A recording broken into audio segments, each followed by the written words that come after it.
Welcome back to the channel. This is Trinity Storm and you are watching 4th part of What If Naruto Was Fallen Emperor of Outworld. If you enjoy this video, please like, share and subscribe to the channel. Now wasting no more time, let's start the story. I'll get right to the point. This war with Konoha has been killing us and killing us badly for the past 6 years, both in terms of numbers with our shinobi forces and financially in terms of bleeding us dry. We need a plan to turn this war around, said Raikage while sitting in a room where 3 other Kages and 1 female daimyo were currently meeting. It's not easy fighting against the former Yondaime Hokage on the battlefield. I should know because Iwa has suffered greatly at his hands. Not to mention Jiraiya's of the Sannin spy network, Hiruzen coming back from the dead, and in his prime no less. There's also the fact Konoha has 2 Uzumakis on their side with the ability to suppress a Biju, which means our Jinchuriki are useless against them, said the. But the old man was still concerned about the dangers. Not to mention they've been expanding and taking over weaker countries that can't defend themselves while the Fire Daimyo supports them under false evidence Jiraiya's spy network provides to justify each invasion. They recently went after Wave Country over the name of a bridge that connects to the mainland, Terumi Mei added, as she had been trying to get Kiri up to speed since the Civil War ended, and found it increasingly difficult with pressure from Fire Country. Fire Country has made a mess of things for my country in terms of trade as well as heavily taxing the movie studios I work with for my movies, which is one of the reasons I have supported your fight against them for their transgressions, responded Spring Daimyo Koyuki, who had practically demanded the Fire Daimyo provide an explanation for Konoha's actions against Naruto, but the man refused. Even though there was barely any heat in the room when they spoke, the Fire Daimyo acted like a pompous ass, waving that fan at himself as if he was trying to stop sweating. The man was a dim-witted idiot who only saw what was in front of him and what his much smarter advisors, who were on Konoha's payroll, told the Fire Daimyo. For a brief moment, the advisors whispered into the Fire Daimyo's ear, and the feudal lord told Koyuki that neither he nor Konoha had to explain Naruto to her. That her insistence on a weak and insignificant peasant was unprofessional for someone of Koyuki's station as a daimyo, and she should leave before things between their countries became hostile. I understand what you mean, Koyuki-sama. Naruto was my first friend, and he suffered more than I ever could as a Jinchuriki. Even after completing the mission assigned to him, the Leaf set out to kill Naruto, and make sure he never achieved his dreams, Gaara replied, as he worked to prove himself to Suna, and that he was worthy of being called its Kazekage. Aside from that, we need to find a way to turn this war in our favor. We are currently stuck in a stalemate with them. Barely, I might add. We were fortunate that the Yondaime Hokage's sudden disappearance just a few days ago allowed Tsuchikage Iwa-sama's shinobi to take a key defensive position Konoha has held for years, explained the Raikage. It was a critical outpost that protected their trade routes and resources they are using to fund their war machine. Taking it has allowed us to gain equal footing against Konoha, but for how long is the real problem, said Tsuchikage, aware that Iwa's position could be taken away at any time. Agreed, but the Yondaime Hokage or any of the highly skilled shinobi around his level will not let this slide, and there are also quite a few old Konoha shinobi from my generation who have regained their youth, and Orochimaru has been slithering around looking for test subjects near each of our territories, replied Mei, knowing Konoha was not one to let defeats go without paying a price for it. Which is why we need to consider a temporary truce with them, Tsuchikage replied, as he was known as the fence-sitter, for a reason, and this was one of them. A temporary truce? Now? We have a chance to move forward.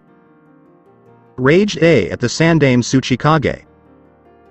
I know, but we also risk overextending our reach, which could cost us more. The position my forces recently took is not ready to be defended by a retaliating force. You just said it yourself, Raikage-sama, this war is killing us badly, and we have no way of pressing the attack. All we've done up until now has allowed us equal footing with Konoha for this alliance as a whole. Konoha has Taki on its side, which If we could gain some kind of asset, something powerful, or perhaps a new ally on our side, we could make that push to break the deadlock, Mei replied, knowing that such a miracle was practically non-existent given Konoha's apparent quality and quantity of shinobi now that their old veterans were somehow young again. I might be able to help with that, a voice from the shadows said, and a figure emerged from it, leaving the three cages on edge and Koyuki tense as she stood with her two samurai bodyguards with swords drawn. Who are you? How did you find us? Sabaku no Gaara demanded, noticing the figure's smirk despite the shadows that covered the large form with red-crimson eyes. I'm hurt, Gaara. I'd think you, of all people, would recognize someone who knocked almost literally some sense into you all those years ago, remarked the figure as he stepped further into the light of the dark meeting room and smiled at his old friend. Naruto? Gaara asked, as he noticed his friend had transformed into this massive demonic giant of a man standing before him, and the cage was perplexed as to how this was possible. It's been a long time, Gaara. I see you've become Cage. You've become what I once wanted in Konoha. I'm glad, said the former emperor of Outworld, now daimyo of Wave Country, wearing matching robes beneath his usual armored attire. My name is Naruto Uzumaki. This chiseled hunk of a man?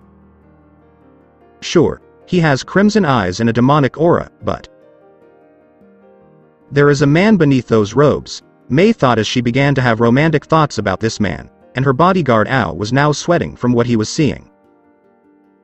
She's giving me that look again. Not only that, but looking at this man hurts my eye, and the power he's generating is enormous. Ao worriedly observed the man claiming to be Uzumaki Naruto walk up to the round meeting table before looking around the room. How did you find us? This meeting and its location are a secret, Ao wondered as he noticed the figure look at him, then at the Tsuchikage. Jiraiya's spy network knows more than you give them credit for when it comes to the wreckage of Kumo, and for the record, I no longer go by the name Uzumaki Naruto.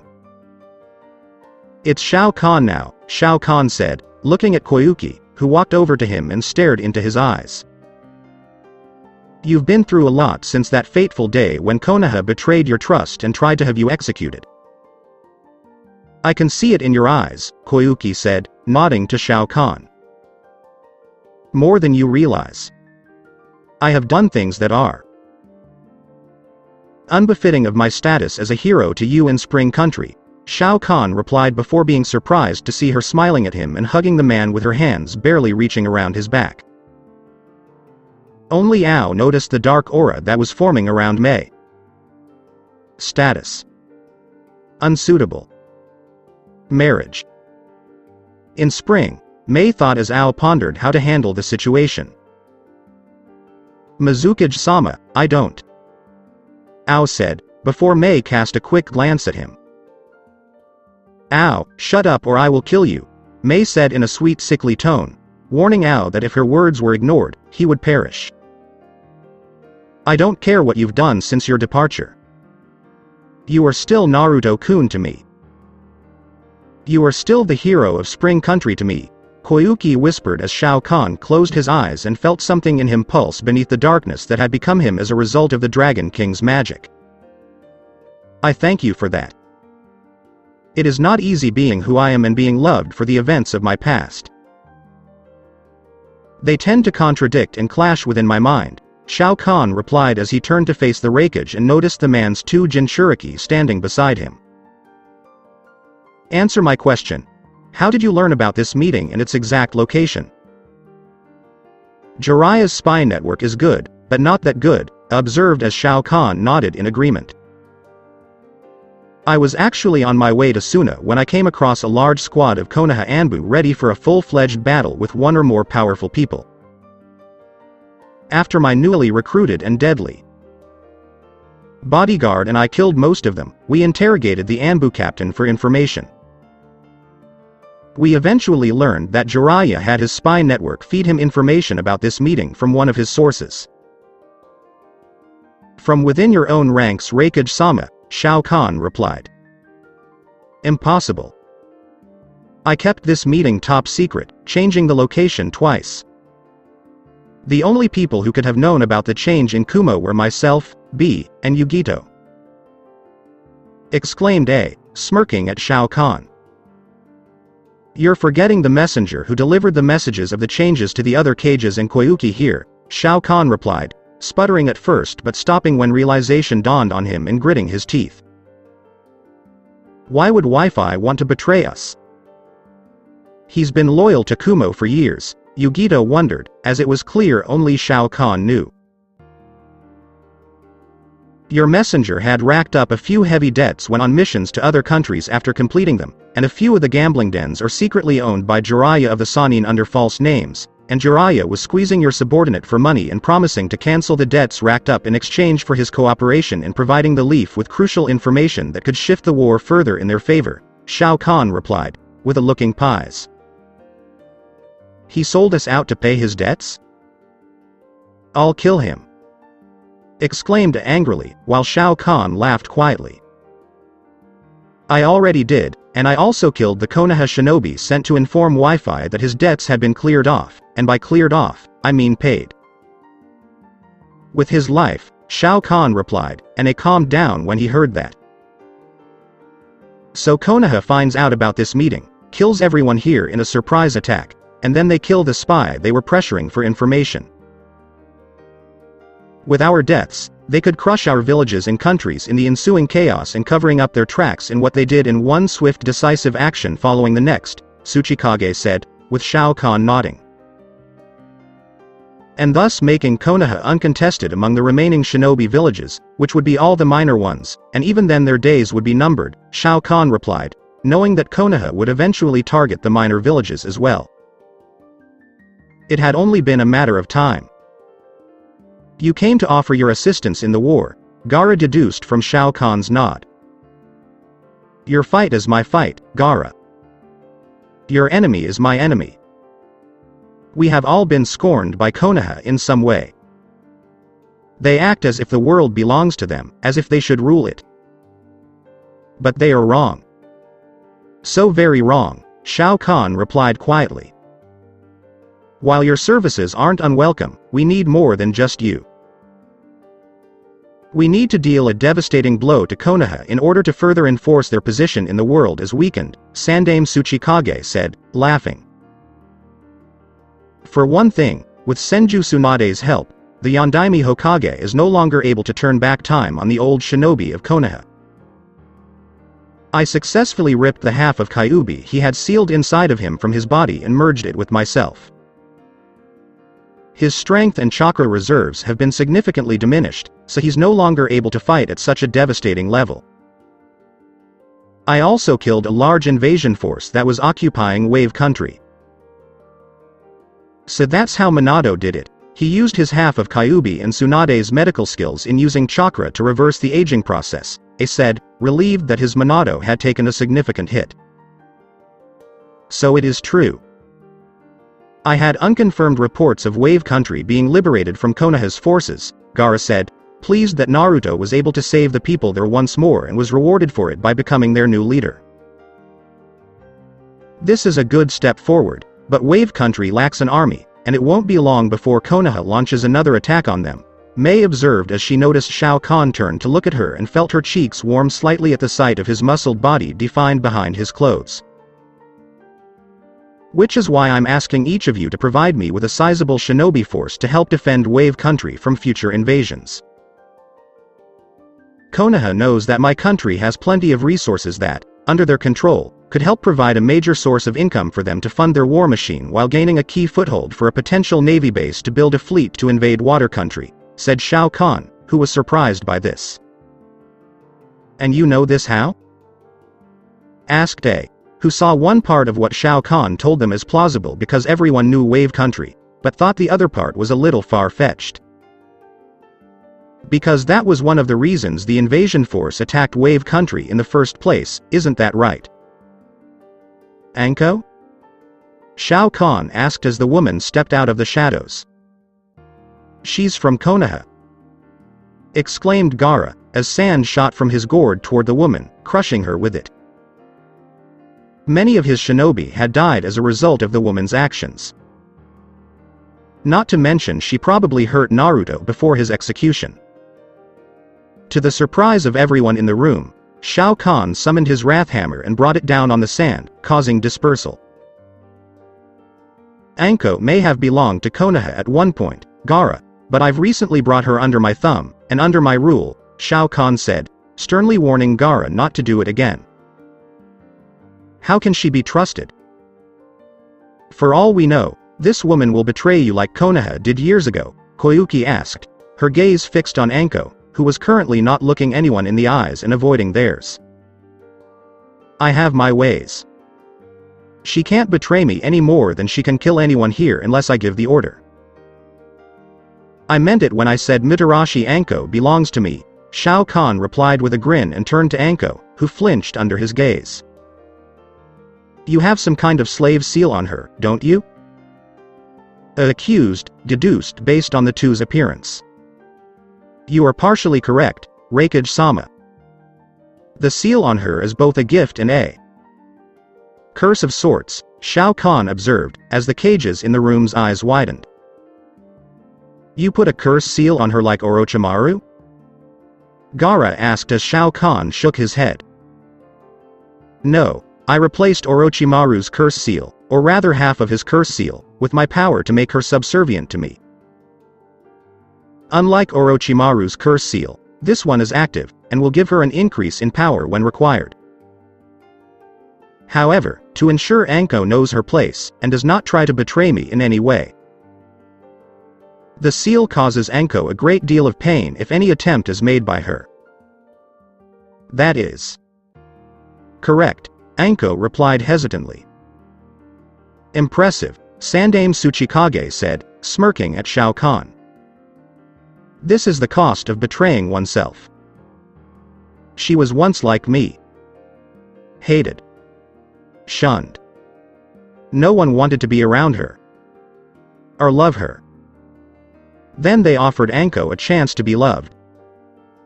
All she had to do was hate and abuse me like she was one of them all along.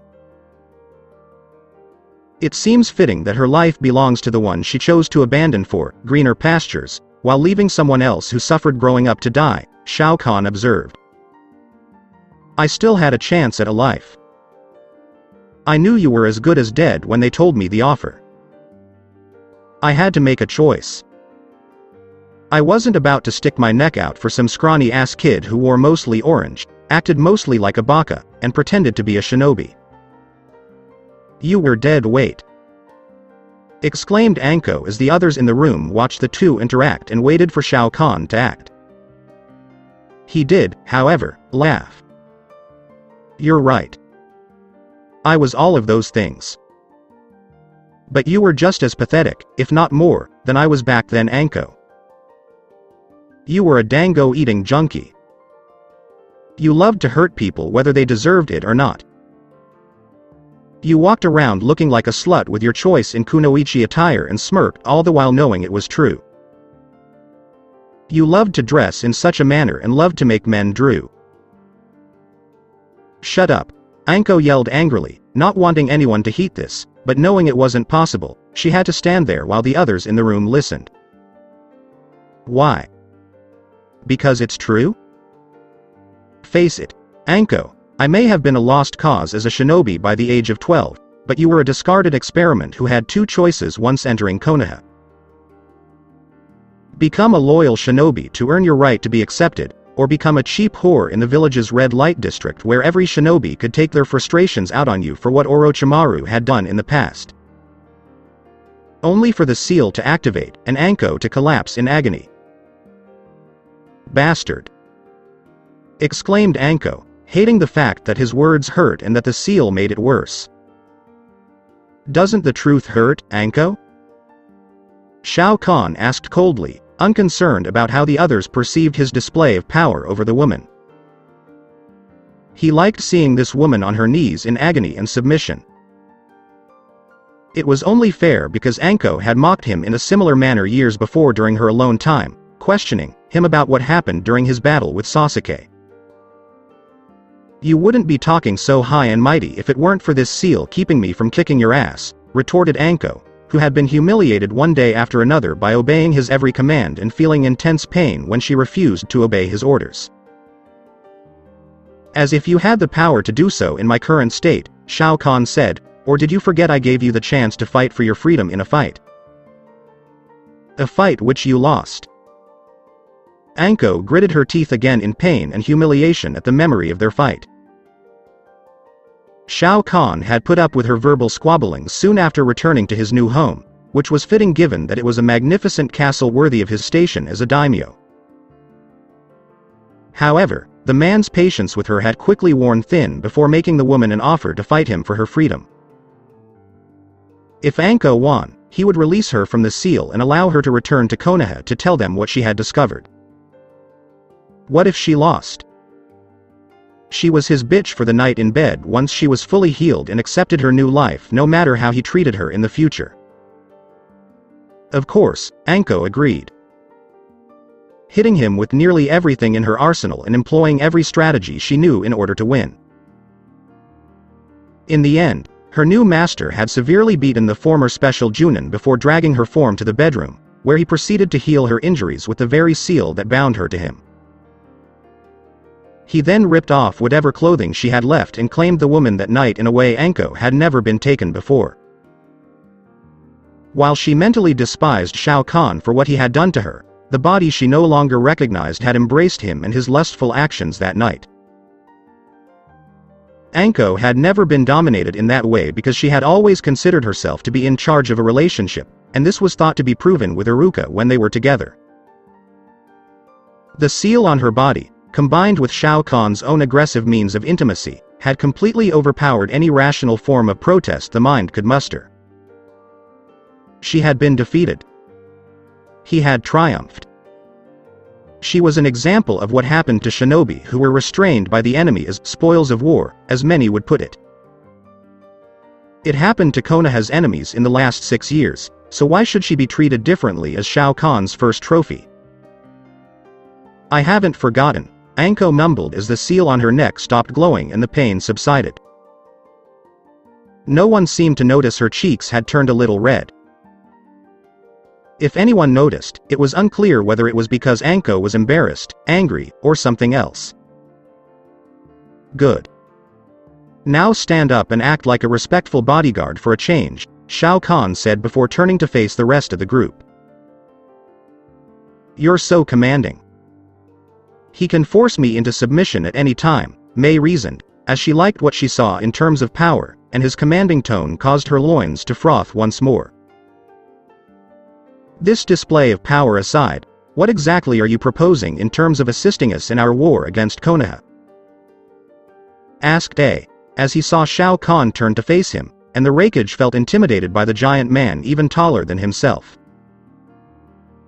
As I previously stated, I would like a small shinobi force from each of your villages to come protect Wave Country from future invasion.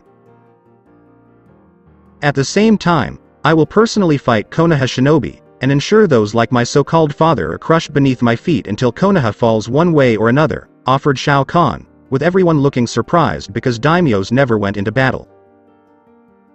Not since the Wandering Clans era for shinobi before hidden villages were formed to bring together scattered clans. But you're a daimyo of a country. No offense to Koyuki-sama here, but someone on the throne ruling over people does not normally fight in a battle or war unless you have an army behind you, Baki, who had been acting as Gaara's bodyguard, said. Normally, such a thing is true, but I am not one to sit on a throne and simply let others do the fighting for me.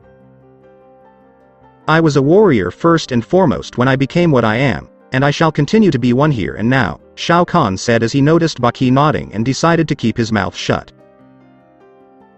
Konoha will seek to kill you before any offensive on your end can begin, my old friend, Gaara said, and Shao Kahn laughed. Let them come. It will just mean they die sooner rather than later, Shao Kahn said as he walked back into the shadows, Anko close behind. Do you still want a temporary truce with Konoha?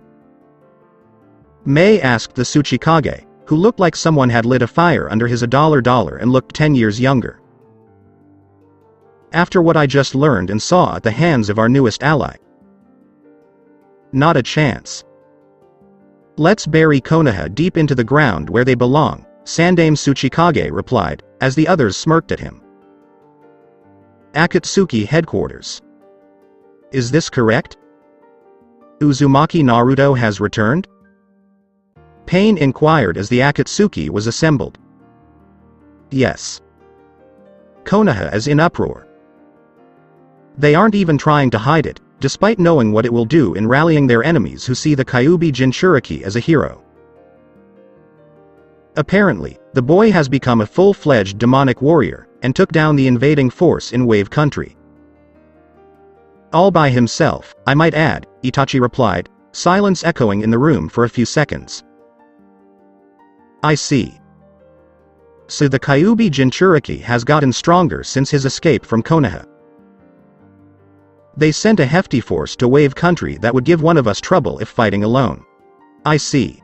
So the Kyuubi Jinchuriki has gotten stronger since his escape from Konoha. They sent a hefty force to Wave Country that would give one of us trouble if fighting alone. Itachi, you will take Kisame and fight the Kyuubi. Finally. I get to see if the Kyuubi brat is worth my time fighting. He was trembling in fear of me the last time we met after I took the Biju's power away with a single swing of Samahata, remarked Kisame, a grin on his face. Don't underestimate him, Kisame. According to our spies, he's not the same Kyuubi Jinchuriki we know, and he's not afraid to kill others, Itachi warned, with Kisame just grunting at him. We'll see, Kisame said casually. What about the other Jinchuriki? We've been 3 years behind schedule now, Sasori said, referring to the plan to remove the Jinchuriki from their villages 3 years ago, but the re-emergence of the Yondaime Hokage and his family, as well as other key players, had set the organization back. Now that we have all the pieces in place, the time has come to capture all 9 Jinchuriki from their hidden locations, Pain replied, but we must not forget that Konoha has been after us as well, and will not hesitate to use our movements to their advantage. We will move when Konoha is not looking and monitoring us as closely as I sense they are now. They didn't dare to disagree with him. 1 week later, Fire Country border. Hinata dashed to the Fire Country border, her heart pounding with both excitement and fear. Why? Because she was fleeing. Hinata had prepared food for her squad the night before and secretly mixed in a strong sedative before rushing off to Wave Country. The squad had been on a patrol mission to keep an eye on the area, and Hinata had been assigned to the rotation because her eyes were needed for scouting. Many people assumed Hinata had moved on from her crush on Naruto, believing he died soon after escaping the leaf and his impending execution. That her love for Naruto died that day, and she was acting like a true shinobi because he wasn't there to distract her. They were mistaken. Hinata did grow stronger, but not for the reasons the powers that be in Konoha expected. Hinata had pushed herself in the direction of Naruto. To become more powerful for Naruto. To become an unrivaled kunoichi for Naruto, so that if they ever met again, he would be able to see her and see how much she had grown for him. Hinata could gain his respect and acknowledgement as a kunoichi even if she couldn't have his love. I'm nearly there. I'm almost there, Hinata thought as she memorized the shortest path to Wave Country from where her squad had set up camp. Only to be stopped by an unseen force that prevented further movement. Shadow Possession Jutsu is a success, exclaimed Shikamaru, who had sensed Hinata was about to try something and had secretly requested to be put on the girls' team.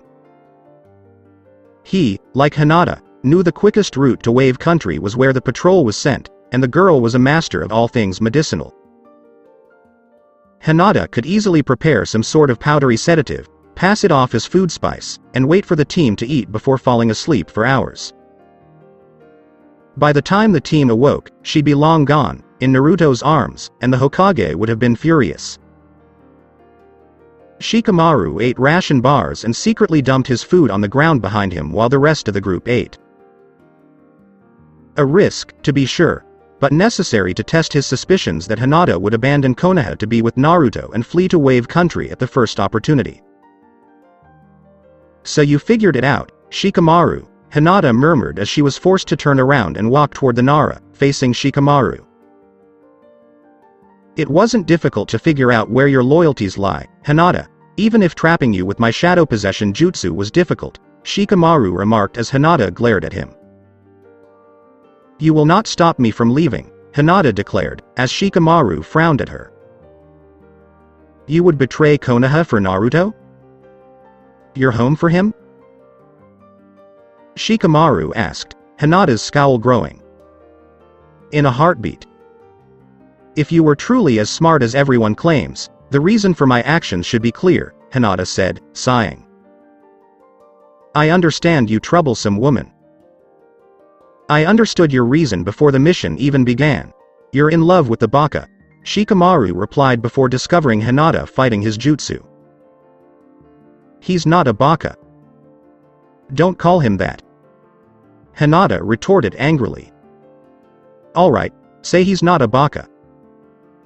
That doesn't mean his reappearance will change things. He's a monster now, Hinata. He killed Konoha shinobi without mercy. Iruka-sensei is dead. Anko is his prisoner. Who knows what Naruto is doing to her," Shikamaru said, as Hinata struggled even more. "Nothing more than what she deserves. Anko was hated like Naruto-kun, but once Konoha stopped hating her for the curse seal on her neck, she turned into the very people who once hated her like they did him. So why should I care about a hypocrite like Anko? Like Iruka-sensei? One pretended to care about Naruto while another suffered like him, but in the end they showed their true colors and attacked him. It's too painful to think about, Hinata. It's even more painful for us to question our leaders on this. Was what Konoha did wrong? Yes. Should they have moved to execute Naruto? No.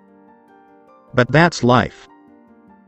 Sacrifices must be made whether on a shogi board or in life, Shikamaru explained, with Hinata furious. And you still wonder why Tamari-san cut off all contact with you after Suna decided to terminate its newly formed alliance with Konoha. You're clearly not nearly as smart as you think, Shikamaru, Hinata replied, Shikamaru scowling even more. That mouth of yours is almost as troublesome as your actions here. I'm sorry, Hinata, but you won't be seeing Naruto anytime soon. I'm taking you back to Konoha to be tried for desertion and face the Hokage's judgment. At the very least, your mind will be altered, and your personality will be changed to one befitting a Konoha shinobi, Shikamaru said, while Hinata struggled more. Over my dead body, exclaimed Hinata, knowing what success would mean for her. Her fighting style, gentle fist, was lost forever. The cage bird seal was placed on her head as a result of her failed deal with the rest of the Hyuga clan. A life of agony for reasons unknown until the day she was killed by haughty clansmen. The love she felt for Naruto would fade and be replaced by hatred for reasons unknown to her. Troublesome. It would just be easier to kill you now and explain myself later, Shikamaru replied, manipulating the shadows beneath Hinata to rise up over her body and move to strangle the Hyuga. Says the man who is afraid of committing to a woman, said a dark voice behind Shikamaru, widening Nara's eyes in shock and causing sweat to drip down his neck. Naruto, Shikamaru murmured, looking behind him to see the giant figure wielding the massive hammer-based weapon. Actually, it's Shao Kahn. And I heard you were planning to murder Hinata. Or were you planning to choke her until she passed out? After that, you could bring Hinata back to Konoha and change her personality. Right? Shikamaru was feeling very vulnerable right now, so he questioned Shao Kahn. The Nara strategist began to wonder if this was how some inmates feeling when they dropped the soap in the shower. That was the feeling of dread when they noticed a large man behind them with a cruel smile on their face, expressing a desire to cause pain. Naruto, I know you're upset with me and the other rookies for abandoning you. But you must understand that we had no choice. When Sasuke was brought back to Konoha, there was simply no strategic value in siding with you. Shikamaru, who was terrified, explained before feeling his control over his shadow retract toward him, as he would need his strength to redirect it toward the entity behind him. Shikamaru, not everything is about strategy. Even the best laid plans fail. This isn't a game, my old pal. This isn't shogi, where you lose a match and can play another with your opponent later. This is real life, and you have failed. It's time to pay, Shao Kahn replied, Shikamaru nodding before his eyes hardened. You first, Shikamaru replied before casting Shadow Possession Jutsu on Shao Kahn and trapping their shadows together before swiftly moving up his body to wrap the hands that formed around his neck. No! Exclaimed Hinata as she moved to strike the Nara, freeing Shikamaru's grip on the giant man who was once Uzumaki Naruto. Checkmate. Naruto is no longer with you, Shikamaru replied, knowing that the quickest action that would follow would be for the shadow-based hands to snap Naruto's neck before Hinata could reach them. Only to find himself unable to carry out the plan because Naruto broke the Shadow Possession Jutsu and grabbed Nara's neck from behind. Before snapping it and discarding the deceased Konoha shinobi. Worthless sloth, Shao Kahn remarked before turning his attention to Hinata, who had stopped to stare at her former crush and see what he had become since she last saw him. Naruto-kun? Hinata asked, moving slowly toward him, slightly afraid he would attack her for some reason. It's Shao Kahn now, Shao Kahn said solemnly, while Hinata nodded. You look well. Hinata exclaimed, mentally cursing herself for saying something so pathetic. You, too. You've grown into the lovely lady I predicted you'd be when you grew up. And, without a doubt, a formidable kunoichi, Hinata blushed and nodded as Shao Kahn spoke. I've grown stronger. I challenge my family for the right to use my version of the gentle fist style and become a free woman so that I would no longer be forced into an arranged marriage. I now have the opportunity to be with the man my heart desires, Shao Kahn nodded, looking a little saddened by the last part, replied Hinata. I see. The lucky man you've chosen to marry will be overjoyed to have a woman like you as his wife, Shao Kahn said as he put his wrath hammer away, surprised to see Hinata walk toward him again. You've got it wrong. My heart yearns for you. Naruto-kun, Shao Kahn looked at Hinata in surprise, not expecting her to still want to be with him after all this time. Do you want to come with me? Even right now? Knowing I'm not the boy you once knew? Knowing I'm not human anymore? Hinata nodded and took another step forward with determination in those lavender eyes, questioning Shao Kahn. I don't care who you are or what you've done to get to this point. I am concerned about you as a whole, Shao Kahn looked Hinata in the eyes as she replied. I had a feeling you cared about me, but I wasn't sure. People can be deceptive when they want to be, and they can play with one's heart when they want to. Shao Kahn wanted to believe that the girl he met briefly back then, who blossomed into the woman before him, cared about his well-being. No, not to you. Never again, Hinata replied, walking closer to him until they were barely a foot apart, unable to take her gaze away from his helmet-covered face. It actually made Shao Kahn uncomfortable to have someone look at him with such devotion when he wasn't under the influence of a sorcerer's spell. Or a force beyond one's own control that compelled you to do something you would not normally do. I've done some things. Things are terrible.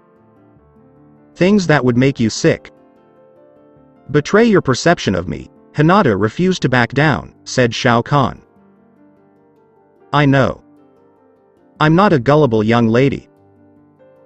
I never thought you'd change after your ordeal with Konoha or wherever you went after entering that portal.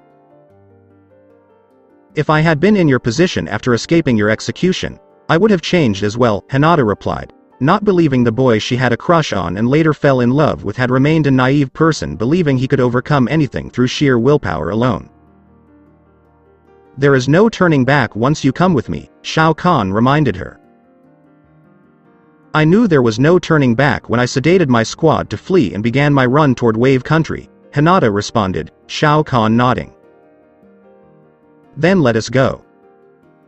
Before more filth from Konoha decide to intervene, Shao Kahn said with a small smile, which Hinata returned as he extended his hand to her. A part of the Naruto-kun I know is still there. That's all I care about, Hinata thought as she took his hand in hers and led him to Wave Country. When the Konoha patrol team awoke and went looking for Hinata, all they found was Nara Shikamaru's body, with his neck snapped and his body mostly eaten by wild animals. Days after Konoha, Kurenai was taken aback when she learned that her former student had abandoned Konoha. Yes. She drugged her squad and engaged in combat with Shikamaru. Though, based on what I could see from the bodily remains, another person may have been involved, and I believe I know who it was, Tsunade replied, Kurenai gritting her teeth in rage because she knew who the Hokage was referring to because Hinata could only leave Konoha for one person. The Kyuubi brat! Exclaimed Kurenai in rage, knowing Naruto now had Anko and Hinata in his grasp. Yes.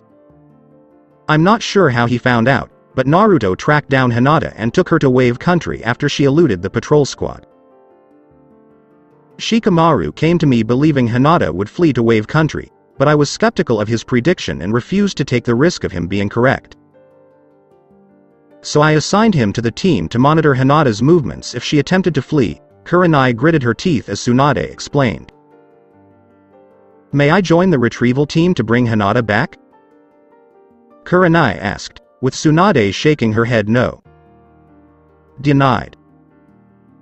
You may be a kunoichi Kurenai, but you are also a mother who has only recently returned to active duty when not caring for your child, Tsunade replied, and Kurenai became enraged once more.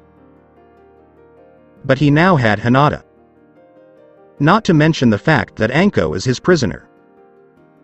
Kurenai objected, and Tsunade nodded, her scowl deepening. That is something I am well aware of. But we have to deal with Konoha's problems as a whole, and I can't spare the shinobi needed to infiltrate, let alone attack Naruto to save Anko and bring Hinata back for proper reconditioning. Iwa has gained ground since Naruto's return, putting us on the defensive, and our defeat at Wave has put our plans to build a fleet to invade Water Country on hold. Furthermore, Jiraiya recently informed me that his spy in Kumo had been killed, and that a special Anbu attack squad in connection with another mission capable of ending the war in our favor had been destroyed. I won't go into detail because the mission is above your pay grade, but if it had been successful, we wouldn't have had to worry about our enemies banding together against us, Tsunade said, looking at Kurenai, who was clearly upset. So, how about the Akatsuki? I thought Jiraiya-sama was keeping an eye on them? Are they pursuing the demon? Tsunade shrugged as Kurenai asked. We do not yet know. They will most likely pursue Naruto, but when is unknown, and Jiraiya's spies have yet to speak to him, Kurenai let out a defeated sigh as Tsunade replied. Will you at least consider me for the retrieval team when one is formed? Kurenai asked, and Tsunade nodded. Without a doubt. However, before I send you on such a mission, you should make sure that nothing happens to your child in the event that you die. The brat has already killed several Konoha shinobi, most of whom are stronger than you are right now, Tsunade reminded her, and Kurenai nodded, making a mental note to return home and increase her training. She would undoubtedly require it in the future. From Namikaze Estates. I still can't believe that brat did this to us. All of our years of planning, training, and fighting in this new war have been thwarted by a single brat. Minato exclaimed angrily as he learned from Jiraiya that the secret meeting between their enemies had not been crushed, and that their spy who had revealed the location of the meeting had been killed. Before Konoha could do it to hide their tracks in the planned chaos that would ensue. With the leaders killed, chaos would erupt within each shinobi village, plunging Spring Country into civil war before a regent could be appointed. A regent, whom Konoha would manipulate through Danzo's implanted Sharingan Eye to support Fire Country and gradually begin the process of taking control of it. The shinobi village's new leaders would be given false information about how their predecessors all turned on each other during the meeting, and one of them killed Koyuki during the fighting.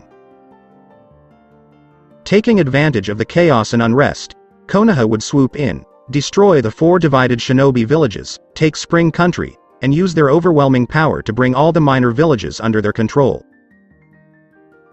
Only for Naruto to intervene, prolonging the war. The Fire Daimyo was disappointed to learn that his new seaport, which he had planned to build once Wave Country was taken over, had been put on hold. He had high hopes for constructing a brand new seaport in order to construct another naval fleet that could be used to enforce the embargo on Water Country before we invaded, Jiraiya sneered, as did Minato.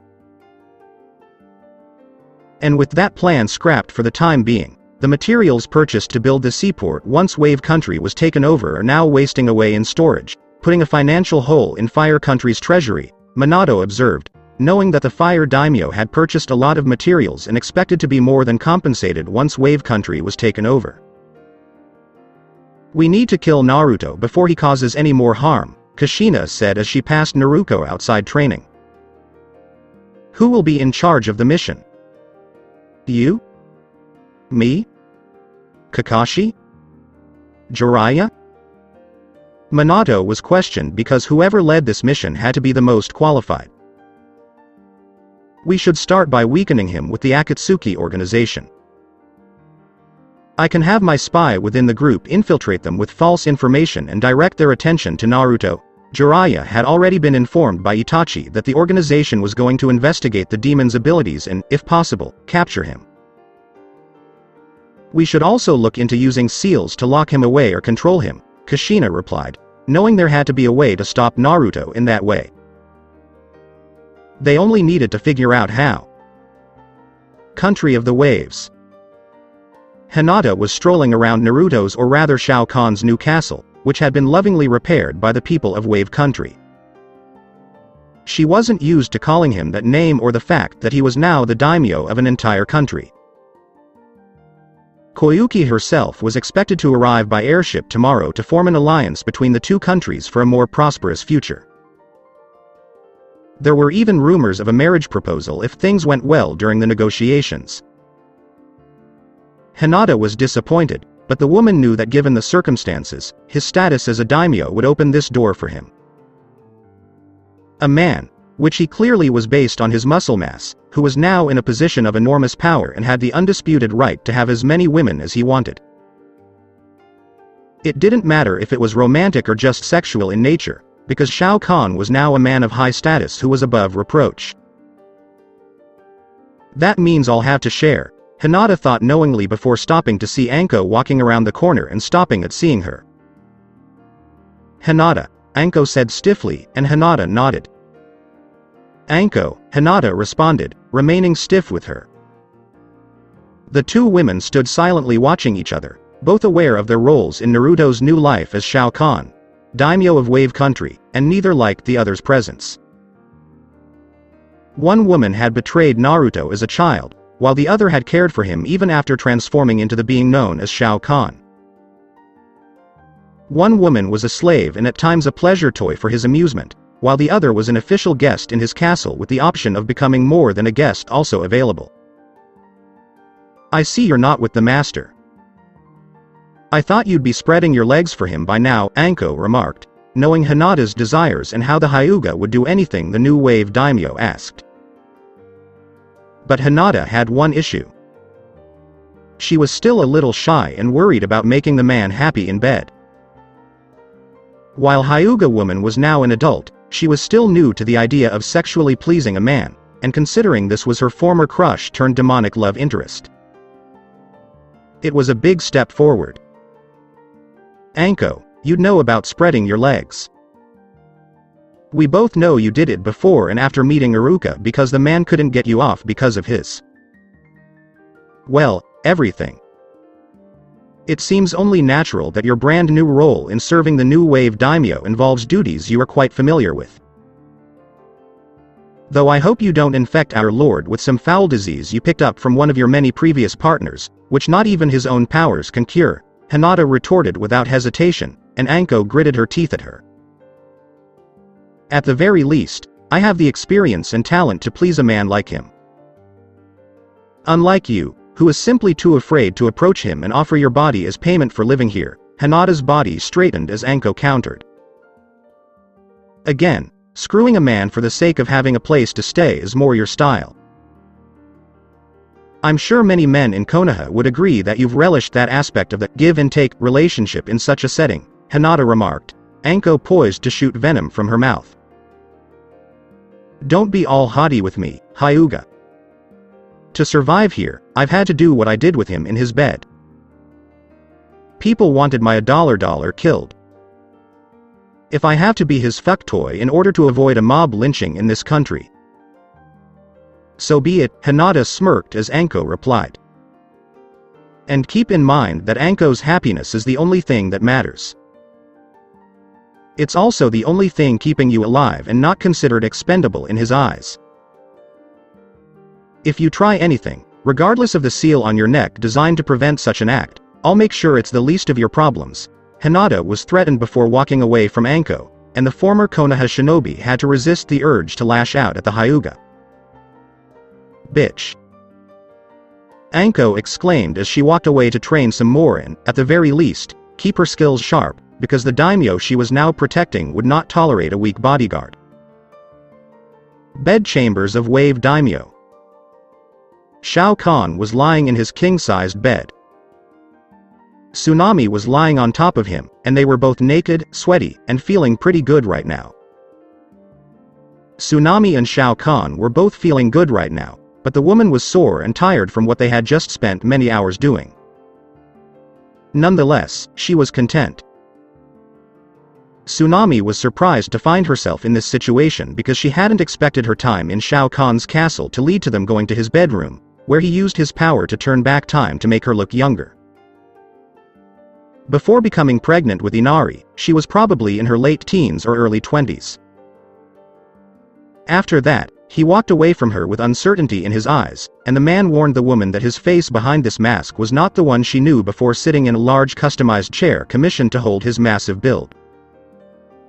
To Tsunami's surprise, he removed his war helmet and placed it on a nearby table before turning to face her.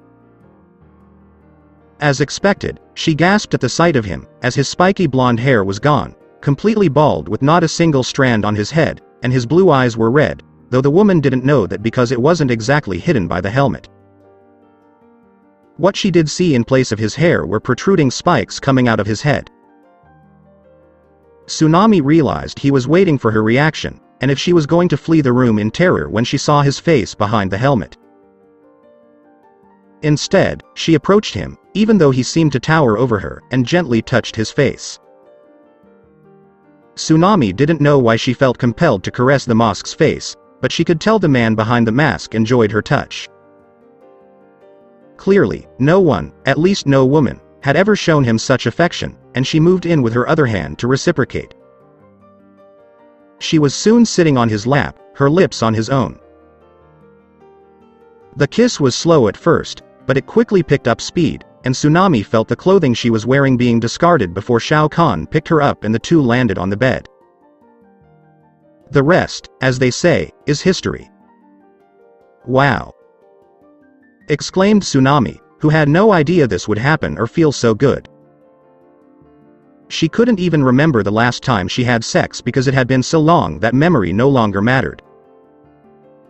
If she had to guess, the last time was probably the night she found out she was pregnant with Inari. The biological father of the boy father had knocked her up, which was the only proper thing he did when they were together, and then left soon after because the pathetic fool didn't want to be tied down. When Kaizo was still alive, she considered being intimate with him and possibly having another child with him.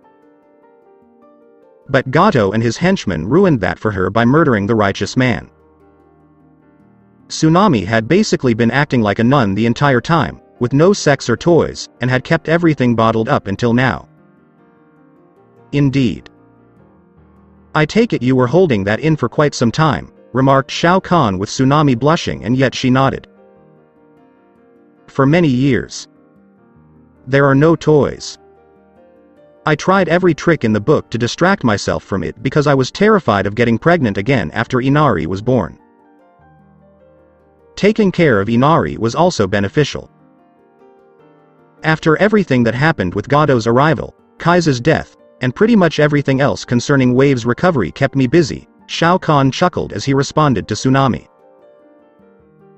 I'm no expert on women, but you, my dear Tsunami-chan, have an iron will to have such impressive restraint, Shao Kahn observed as he noticed her blush deepen and snuggle closer to him before a thought entered her mind. Will this thing between us be a one-time occurrence? Tsunami inquired, as Shao Kahn looked down at the woman in front of him. Do you want it to be a one-time occurrence? Or do you want this to be more than just a one-time thing? Tsunami sighed and smiled weakly as Shao Kahn asked. I'd like it to be more. I know you're a daimyo and can sleep with more than one woman. That's something I can live with.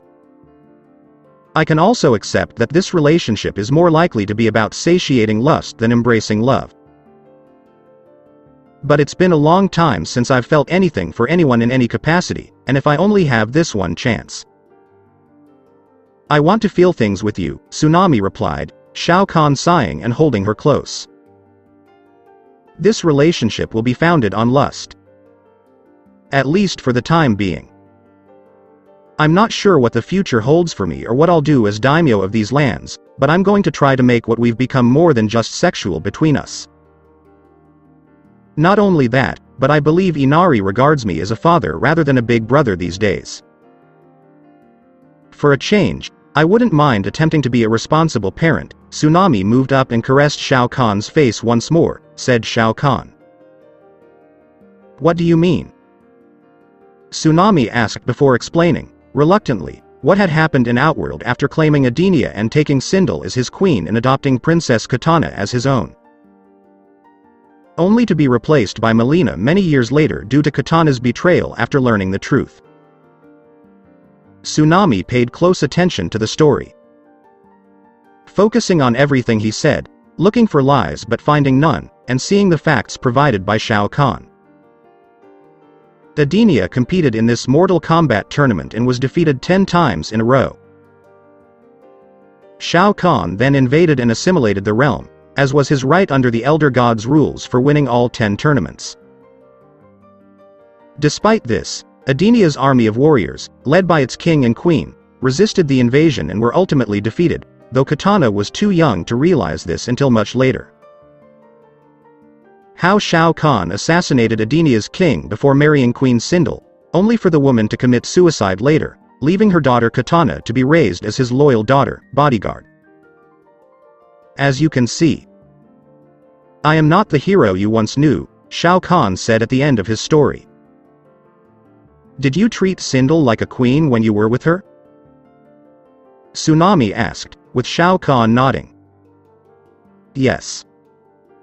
And I raised Katana as if she were my own child. Melina, on the other hand, is Katana's twin and half-sister, fully grown through the means by which she was created.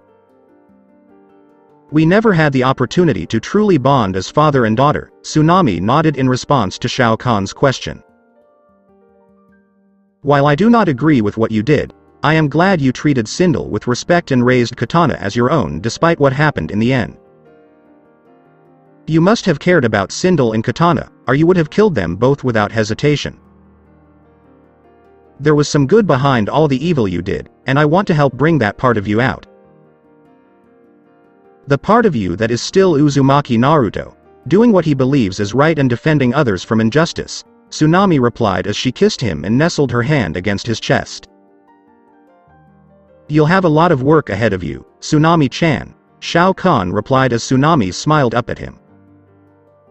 I've been through a lot and worked just as hard to survive, my lord. I'm up for the challenge, and I'm sure several other women in your life would be as well if given the opportunity, Tsunami commented, and Shao Kahn nodded. Perhaps Uzumaki Naruto was still alive within him after all. All it took was a gentle nudge in the right direction. So that's it for today. I hope you guys enjoyed it. Don't forget to like, share and subscribe to the channel for more awesome stories like this. Thank you. See you all in my next video.